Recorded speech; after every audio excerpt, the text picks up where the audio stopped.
నెల్లూరు నగరాన్ని స్మార్ట్ సిటీగా తీర్చిదిద్దడమే ధ్యేయంగా గతంలో ఆగిపోయిన అభివృద్ధి పనులన్నింటినీ పునఃప్రారంభిస్తున్నట్లు రాష్ట్ర పురపాలక పట్టణాభివృద్ధి శాఖ మంత్రి డాక్టర్ పొంగూరు నారాయణ రెడ్డి తెలియజేశారు.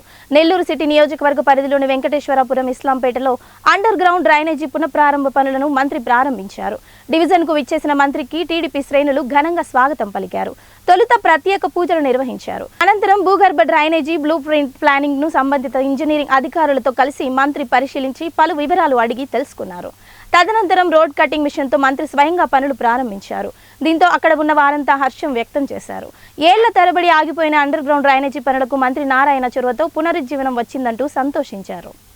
మరొక 454 కోట్లు వస్తుంది, దాన్ని కూడా తెప్పించిస్తాను. కాబట్టి ప్రతి మున్సిపాలిటీ వాళ్ళు దాన్ని ఇష్టం వచ్చినట్టు దేనికంటే దాన్ని ఖర్చు పెట్టకుండా ఫస్ట్ ప్రయారిటీ రోడ్లు, డ్రైన్స్, డ్రింకింగ్ వాటర్, ఎలక్ట్రిసిటీ, వర్షం వస్తే ఇబ్బంది లేకుండా వీటికి ఖర్చు పెట్టి తర్వాత మీరు కమ్యూనిటీ హాల్స్ కానీ మిగతా అన్ని ఖర్చు పెడుతూ ప్రజల యొక్క క్షేమాన్ని చూడాల్సిందిగా నేను రిక్వెస్ట్ చేస్తూ, ఎందుకంటే నాయకుడు అనేవాడు యాక్చువల్గా ప్రజల్లోకి రావాలండి. గత ముఖ్యమంత్రి రాలా, ఆయన రూమ్లో కూర్చున్నాడు. ఆయన రూమ్లో కూర్చునే లోపల ఎవరి పాటికి వాడు చేశారు. గతంలో రాజులు తీసుకోండి, ఎంతోమంది రాజులు సక్సెస్ఫుల్ రాజులు ఎలా సక్సెస్ అయ్యారు? వాళ్ళు మారు వేషాల్లో ప్రజల్లో ఉన్నారు. మారు వేషాల్లో రాజులు ప్రజల్లోకి వచ్చి ప్రజల సమస్య తెలుసుకొని వాళ్ళు డిసైడ్ చేశారు. ఇది ప్రజాస్వామ్యం.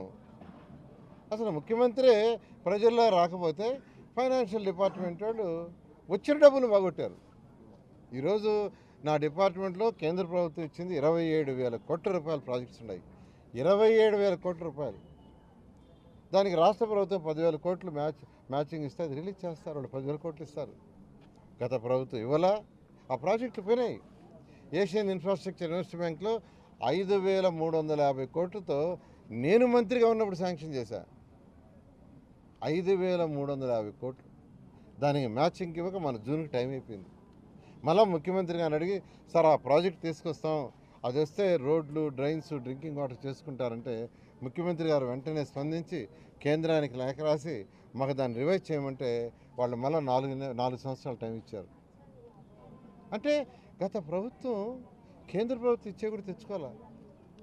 నేను అందరికీ చెప్తున్నాను, రాష్ట్ర ప్రజలందరికీ ఖజానా పూర్తిగా ఖాళీగా నెగిటివ్ ఉంది. అందరూ ఓపిక పట్టండి. 1 సంవత్సరం 2 సంవత్సరాల్లో అన్ని సర్దుబాటు ముఖ్యమంత్రి గారు చేస్తారు. ఈ లోపల ప్రజలకి అతి ముఖ్యమైన అవసరాన్ని చేస్తామని మరొకసారి మీ అందరికీ తెలియజేస్తాను. Thank you. చాలా సంతోషంగా ఉంది. 2014-19 గతంలో తెలుగుదేశం ప్రభుత్వం ఉన్నప్పుడు, మంత్రిగా నారాయణ గారు ఉన్నప్పుడు, ఈ నెల్లూరు నగరానికి నేను మేయర్గా ఉన్నప్పుడు ఈ అండర్ గ్రౌండ్ డ్రైనేజు అలాగనే వాటర్ స్కీమ్ని శాంక్షన్ చేయడం జరిగింది. ఈరోజు దాదాపు 5 సంవత్సరాలు అయిపోయింది. 75-80% పనులు పూర్తి చేసున్నాం. అప్పుడులోనే 2-3 సంవత్సరాల్లోనే శరవేగంగా అన్ని పనులు చేయించిన తర్వాత ఒకే ఒక కుట్రపూర్వకంగా ఈ అండర్ గ్రౌండ్ డ్రైనేజ్ పనులు, మంచినీటి వసతి వచ్చేస్తే ప్రజలకి ఈ ప్రభుత్వం పైన ఆ రోజు ఉన్న మంత్రి గారి పైన మంచి పేరు వస్తుందని చెప్పి దీన్ని ఆపేశారు. ఈరోజు ఇక్కడ వచ్చి చూస్తుంటే ఈ యొక్క 54, 53 ఈ వార్డుకి సంబంధించిన ఈ అండర్ గ్రౌండ్ డ్రైనేజు ప్రజలకి 5 సంవత్సరాల నుంచి ఆగిపోయింది. ఎంత పని అంటే 60